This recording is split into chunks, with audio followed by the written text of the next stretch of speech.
नमस्कार, ये रेडियो जागो 90.4 एफएम है। अब आप अभय शंकर गौड़ से आज की हलचल सुनिए। तो आइए सबसे पहले हम आपको ले चलते हैं दिल्ली विधानसभा के चुनाव के ऊपर और उत्तर प्रदेश की मिल्कीपुर में हुए उपचुनाव के नतीजों पर। तो आइए सबसे पहले बात करते हैं दिल्ली विधानसभा के चुनाव के नतीजों को लेकर के।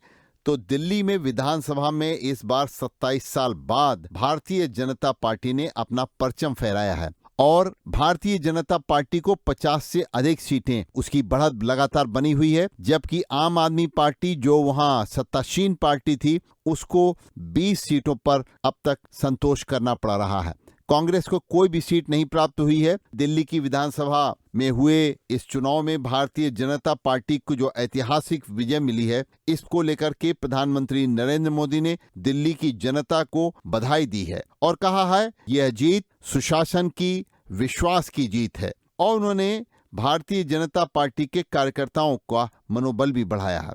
आपको बता दें कि जब कहीं पर चुनाव किसी प्रदेश में होते हैं और भारतीय जनता पार्टी अपनी जीत और बढ़त बनाती है, तो दिल्ली के भारतीय जनता पार्टी के राष्ट्रीय कार्यालय पर प्रधानमंत्री नरेंद्र मोदी अपने कार्यकर्ताओं का मनोबल बढ़ाने के लिए अवश्य आते हैं। दिल्ली के चुनाव के नतीजे के बाद आम आदमी पार्टी के संयोजक अरविंद केजरीवाल ने अपनी हार को स्वीकार किया है और उन्होंने हार को स्वीकार करते हुए कहा है कि वो जनता की सेवा के कार्यों में और सामाजिक कार्यों में लगातार जुटे रहेंगे और उनकी पार्टी लोगों से मिलकर के सामाजिक कार्यों को करती रहेगी।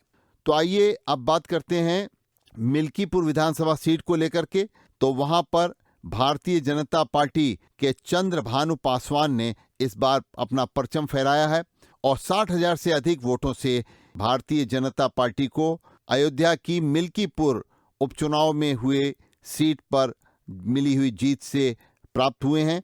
जीत के बाद मिल्कीपुर की जनता के प्रति भारतीय जनता पार्टी ने आभार भी जताया है और समाजवादी पार्टी के अजीत प्रसाद, जो कि फैजाबाद यानी कि अयोध्या के संसद सदस्य अवधेश प्रसाद के पुत्र भी हैं, उनको हार का सामना देखना पड़ा है। आइए बात करते हैं भारतीय रिजर्व बैंक के महत्वपूर्ण निर्णय को लेकर के कि 5 वर्ष बाद रेपो रेट यानी कि नीतिगत दरों में 0.25% की कटौती का ऐलान किया गया। तो ये जान लिए रेपो रेट है क्या।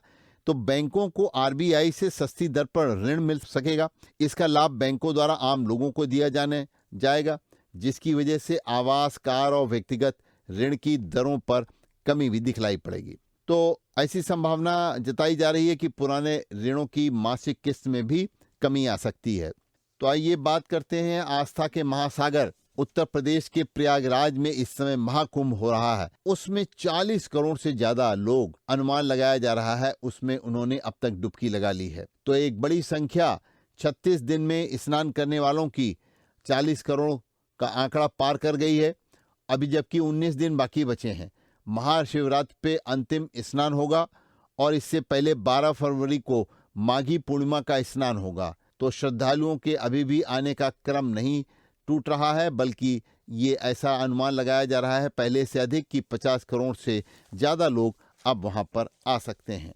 और आइए हम आपको ले चलते हैं एक हरदोई की और बहुत बड़ी अनूठी पहल को लेकर के। तो हरदोई के कर्तव्यनिष्ठ पुलिस अधीक्षक नीरज कुमार जादौन ने एक शुरुआत की है, जिसके तहत 70 साल से ऊपर के बुजुर्ग हिस्ट्री शीटरों को उनके अतीत को छोड़ने का एक नया मौका दिया गया है। उन्होंने अपने ऑफिस में बुलाया इन बुजुर्ग जो हिस्ट्री शीटर हैं और उनसे वचन लिया कि वो भविष्य में अपराध नहीं करेंगे। उसके बाद उनकी हिस्ट्री शीट समाप्त कर दी गई और थाने में नियमित रूप से हाजिरी लगाने की भी अब उनको आवश्यकता नहीं रहेगी, ये भी पुलिस अधीक्षक ने कहा, जिससे इनकी सामाजिक स्थिति में सुधार और सम्मान भी मिलेगा। पुलिस की यही एक कार्यप्रणाली आज जनता के बीच एक बड़ी तारीफ हो रही है पुलिस अधीक्षक की इस बात को लेकर के कि उन्होंने जहां अपराधियों पर नकेल कसने का काम किया है, वहीं जो अपराधी थे उनको सुधरने का भी एक मौका दिया है और यही ऐसे ही समाज आगे बढ़ता है। तो उनकी पहल से कई बुजुर्ग हिस्ट्री शीटर जो हैं काफी प्रसन्नचित हैं और उनके अनुभवों के आधार पर उन्होंने वचन भी दिया है कि वह अब अपने क्षेत्र में कहीं भी अपराध होगा तो उसकी सूचना भी पुलिस को देंगे। तो ये कार्यक्रम को चलाने का उन्होंने नाम दिया है ऑपरेशन कवच। और हरदोई जिले में 2200 हिस्ट्री शीटों का सत्यापन किया गया है, जिसमें कि कई हिस्ट्री शीटर कई बहुत टाइम से अपराधों में शामिल ही नहीं थे। तो ऐसे बुजुर्गों को सम्मान भी मिला है और पुलिस उनसे मदद भी अब लेगी अपराधों की रोकथाम के लिए।